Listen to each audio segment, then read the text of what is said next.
అందరికీ నమస్కారం. ఇప్పుడు మనం భగవాన్ శ్రీ రమణ మహర్షి గారి దృష్టిలో భగవంతుడు అంటే ఎవరు, భగవంతుడి గురించి రమణ మహర్షి గారు ఏం చెప్పారు చూద్దాం.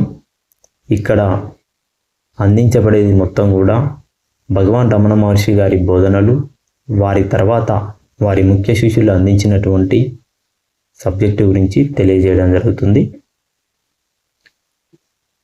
భగవంతుడు ఈ విశ్వమంతా ఆత్మ యొక్క శక్తి వల్లనే నిలబడుతుందనే వారు భగవాన్ శ్రీ రమణ మహర్షి గారు. ఆస్తికులు ఈ శక్తిని సాధారణంగా భగవంతునికి ఆపాదిస్తారు.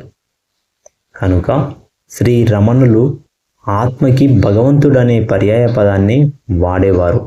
అట్లాగే తాత్వికులు ఉపయోగించే పదం బ్రహ్మమని, భగవంతుని నామాలలో ఒకటైన శివ అనే దాన్ని కూడా ఉపయోగించేవారు. శ్రీ రమణుల దృష్టిలో భగవంతుడు సాకారుడు కాడు, విశ్వంబరుడైన నిరాకారుడు. ఆయన విశ్వాన్ని సృష్టించలేదు, కానీ ఆయనకి గల శక్తికి విశ్వం ఒక బాహ్య రూపం మాత్రమే.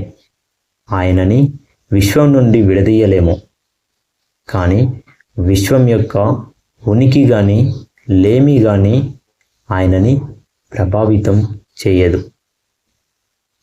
Thank you. మన ఛానల్లో అందించబడే దాని గురించి మీరేమైనా తెలియజేయాలనుకుంటే కామెంట్ ద్వారా తెలియజేయండి.